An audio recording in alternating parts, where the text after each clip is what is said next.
Selamat datang di Data Berbicara, sebuah program yang akan mengupas data dan juga fenomena di balik data. Di episode perdana ini, kita sudah kedatangan tamu yang sangat istimewa. Beliau yang menggawangi Dinas Kependudukan dan Catatan Sipil Kabupaten Kendal. Sudah hadir di tengah kita, Ibu Ratna Mustika Ningsih SEMM, biasa akrab disapa dengan Ibu Ning. Selamat datang, Ibu. Ya. Baik, di episode perdana ini kita akan mengupas data mengenai kependudukan, di mana sama-sama kita tahu, Ibu, data kependudukan ini bisa dibilang sebagai data yang sangat seksi. Seksi dalam artian memang karena data kependudukan ini bisa dibilang sebagai basis data untuk perencanaan pembangunan, kemudian juga digunakan sebagai sasaran program, dan bahkan oleh kalangan dunia usaha kadang digunakan juga sebagai basis data untuk pengambilan keputusan, Ibu.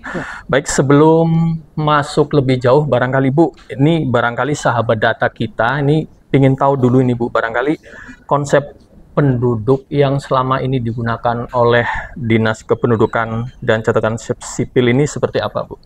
Ya. Terima kasih.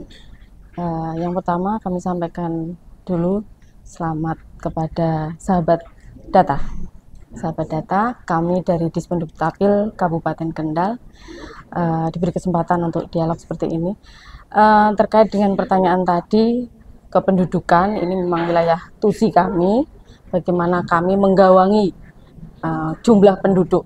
Nah, khususnya di Kabupaten Kendal, kami melakukan pencatatan jumlah penduduk itu berdasarkan permohonan yang disampaikan kepada kami, di mana data penduduk ini terekam di dalam SIAK, Sistem Informasi Administrasi Kependudukan. Nah, ketika penduduk sudah tercatat di sana, karena SIAK-nya SIAK terpusat, nah kemudian diolah oleh pemerintah pusat dalam Dirjen Dukcapil.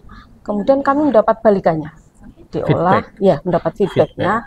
Ini setiap semester sekali. Jadi kami dapat feedback di bulan Juli untuk periode Januari sampai Juni. Kemudian untuk yang semester 2 dari Juli sampai dengan 31 Desember, itu nanti semester 2 kami dapatkan di bulan Juli tahun berikutnya.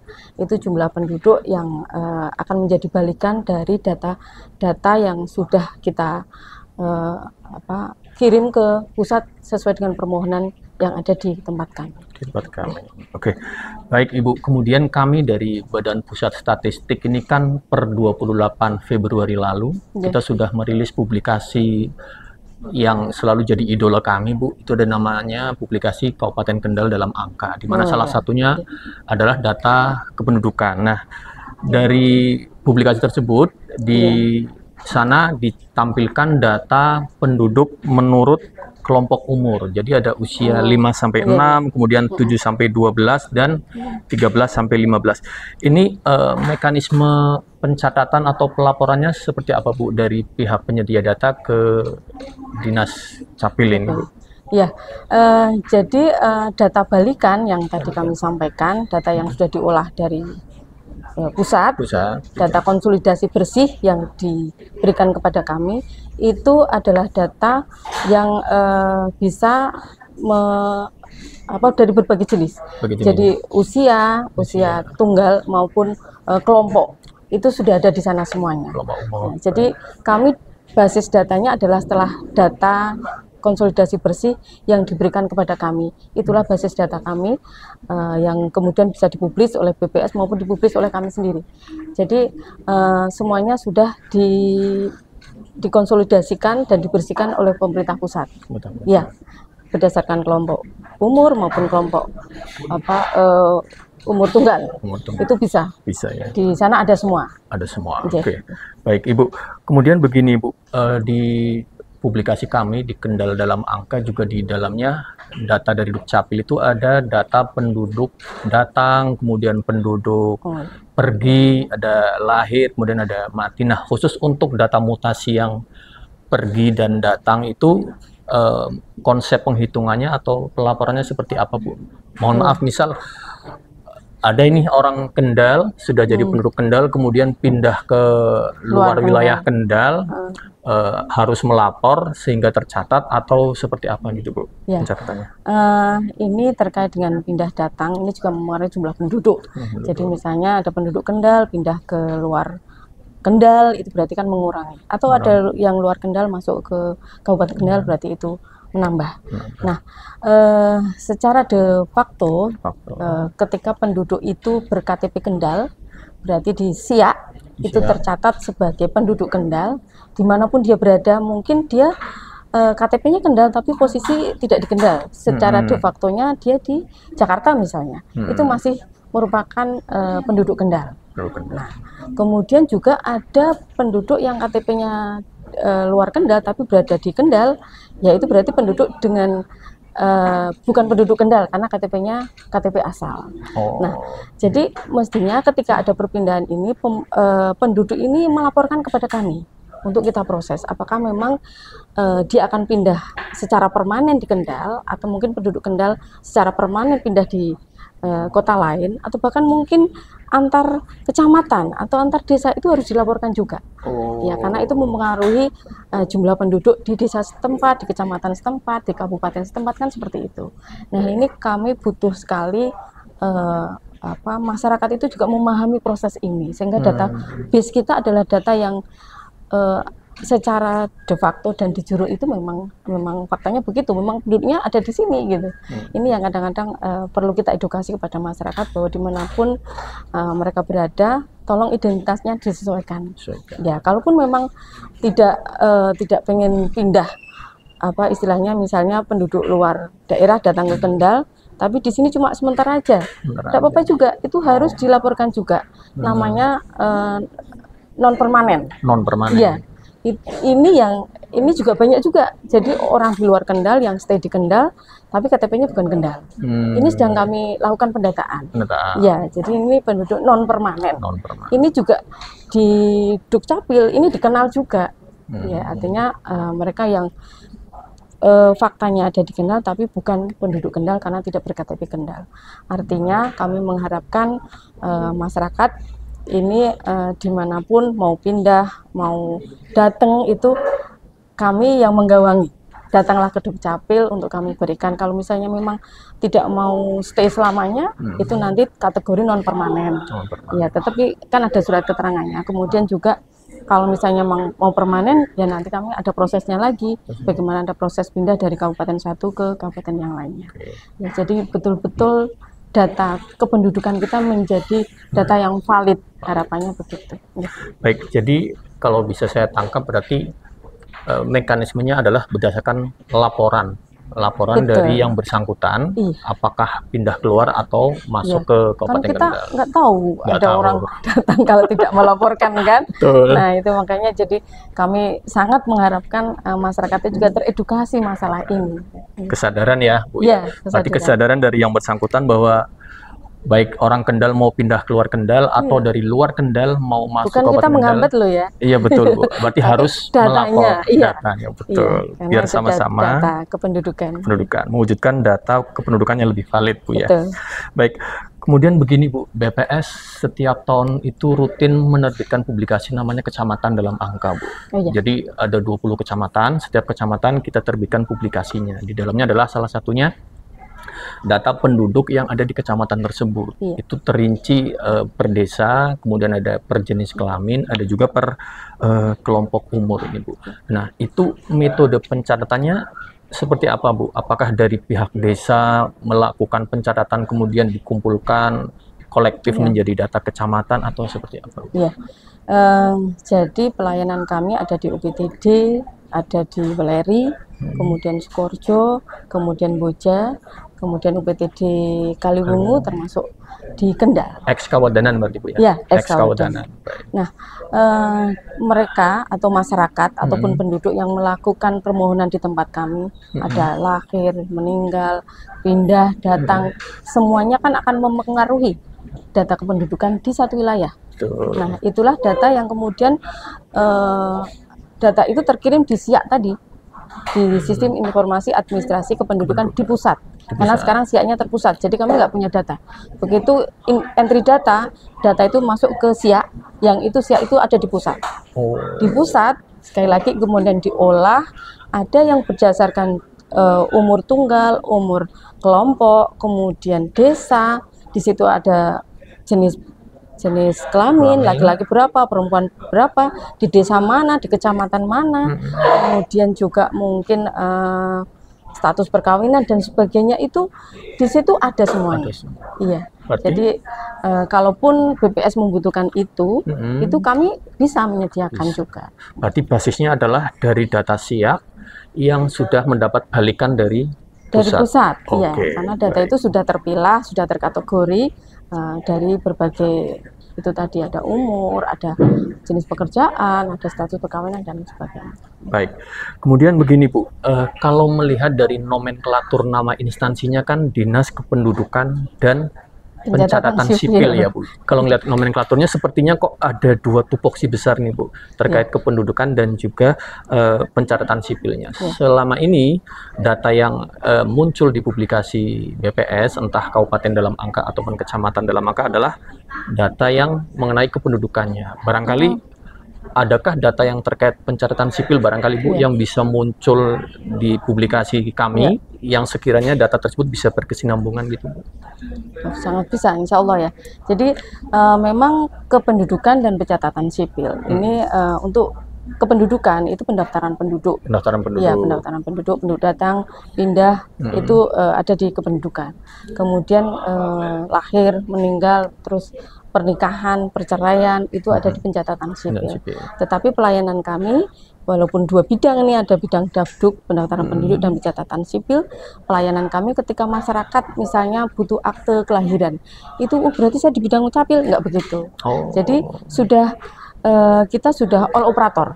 Begitu ke petugas butuhnya apa, bisa dilayani semuanya. Ya, bahkan kami ada paket-paket nih, paket kelahiran, begitu bayi lahir kita sudah membantu masyarakat untuk mendapatkan akte kelahiran.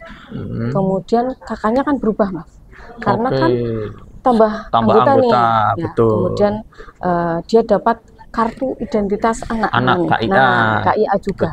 Jadi kami tidak sekali saja, tapi paket biar masyarakat tidak bolak-balik. Iya, tidak bolak-balik. Belum punya KIA, aktanya mungkin masih belum siap nama ini yang baru lahir namanya masih 2 minggu lagi gitu Bu ya. Kan tidak up to date betul. Pinginnya kita begitu lahir kami bantu paket nih, orang tuanya nggak usah sibuk-sibuk karena mungkin di rumah sibuk karena ada bayi gitu ya.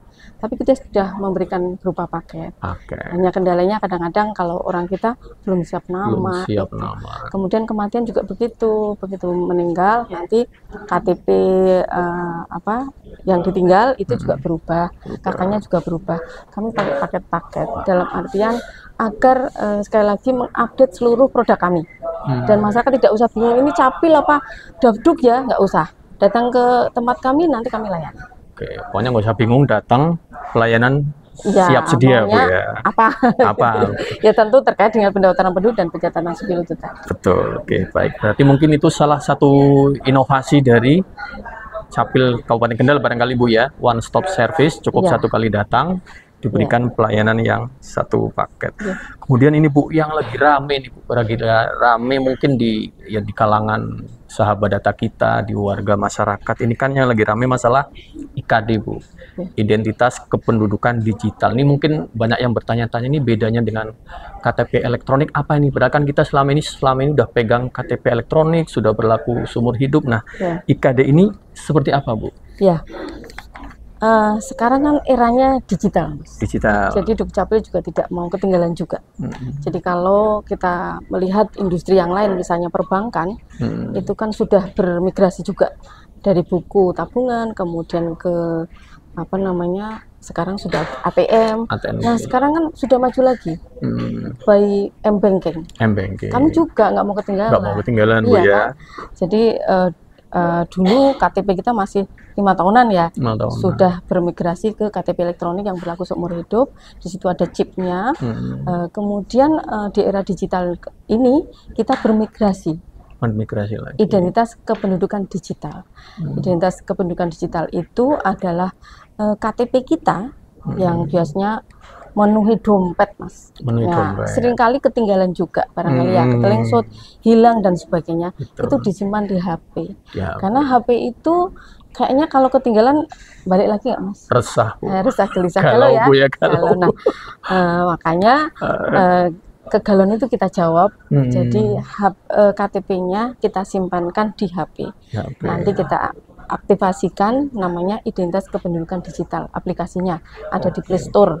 Oh, ada di Play Store, tinggal download aja, Bu, ya. Nanti kami bantu, tapi memang harus dengan kami karena kami harus melihat siaknya, gitu kan, harus membuka. Jadi operator yang punya usernya. Iya, jadi harus apa namanya, ketemu dengan petugas Dukcapil tetap harus untuk datang memastikan bahwa pemilik HP itu adalah yang bersangkutan, emailnya juga yang bersangkutan. Karena begitu nanti di-download, kemudian kita aktivasi, di situ ada passwordnya. Nah, passwordnya ini kadang-kadang sok lupa, malah tanya kami petugasnya, nah ini passwordnya siapa Bapak? Gitu ya. Mau buka KTP-nya itu kan harus lewat password, gitu. Nah, ini seringkali lupa, tapi itu bisa kita bantu, nanti ubah password juga bisa. Intinya IKD ini adalah KTP yang tersimpan di HP dan tidak hanya KTP saja. Tidak hanya KTP, yang lain apa itu, Bu? Administrasi kependudukan yang lainnya seperti KK, KIA, itu semuanya masuk di di IKD itu. Jadi kayak cukup satu akun, nanti bisa mengakses KTP, kartu keluarga, administrasi kependudukan kita, akte juga semuanya ada di situ. Seperti ya dompet digital lah. Dompet digital. Gitu. Kita berusaha untuk memudahkan. Soalnya orang kemana-mana bawa HP, Bu, ya, dan nggak mungkin kemana-mana bawa kakak karena terlalu besar. Oke, sahabat data, ini tadi obrolan kita yang sangat menarik dan menambah insight kita jadi bertambah wawasan ini, Bu. Istilahnya anak gaul sekarang ini obrolannya daging semua, Bu, jadi nggak ada tulang, daging semua, artinya obrolannya enak, kemudian manfaatnya ada semua, dan bisa menambah wawasan atau insight dari kita, sahabat data. Untuk terakhir barangkali Bu Ning, ini kita closing statement seperti apa ini, Bu? Untuk warga Kendal barangkali ada himbauan kah atau ajakan atau seperti apa terkait data kependudukan? Silahkan Bu Ning. Ya, sahabat data dan sahabat Dukcapil dimanapun berada, kami dari Dukcapil Kabupaten Kendal sangat mengharapkan kontribusi dari sahabat semuanya untuk melakukan permohonan ketika memang harus ada data yang harus diupdate. Ya, jadi dimanapun Bapak Ibu berada, ini kami sedang siapkan sebuah aplikasi untuk memudahkan Bapak Ibu mengakses kami dimanapun Bapak Ibu berada, jam berapapun kami akan ada aplikasi yang akan kami persiapkan dan sebentar akan coming soon. Coming soon, ya, segera, Bu, ya. Biar memudahkan Bapak Ibu semuanya mengakses kami. Dan yang paling penting partisipasi dari sahabat semuanya adalah data kependudukan kita menjadi data yang valid, data yang bisa dipakai untuk proses bagaimana penganggaran pemerintah kabupaten ini menjadi tepat sasaran, tepat guna, kemudian juga data kependudukan ini akan menjadi sebuah data yang bisa dipergunakan dari berbagai pihak, termasuk mitra kami BPS ini, kami nanti bisa berkolaborasi terkait dengan data. Nah, sekali lagi, data ini sangat penting dan tentunya data ini tidak bisa kami sulap, tidak bisa kami sajikan begitu saja, tetapi data tentu masukan dari sahabat data maupun sahabat Dukcapil dimanapun berada. Dan yang perlu kami sampaikan, ini memang ada program baru dari pemerintah pusat terkait dengan IKD, bagaimana KTP elektronik yang Bapak Ibu sudah punyai, tolong bermigrasi ke digital. Karena kami meyakini sudah banyak yang punya HP, jadi tidak perlu repot-repot bawa yang fisik, tapi bisa dimasukkan di dalam HP, dan tentu harus ketemu dengan kami, bisa di Dukcapil Kabupaten Kendal maupun UPTD kami di Weleri, kemudian UPTD Moja, kemudian UPTD Sukoharjo, dan UPTD Kaliwung di tempat kami berada. Silakan datang untuk mengaktifasi KTP Bapak Ibu semuanya menjadi KTP digital, identitas kependudukan digital.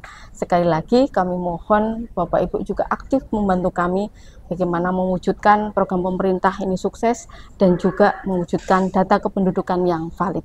Terima kasih. Baik, sahabat data, itu tadi episode perdana dari program Data Berbicara. Terima kasih, Bu Ning. Obrolannya daging semua, Bu. Sekali lagi, Bu, terima kasih buat para sahabat data yang sudah menonton. Sampai jumpa lagi di episode berikutnya.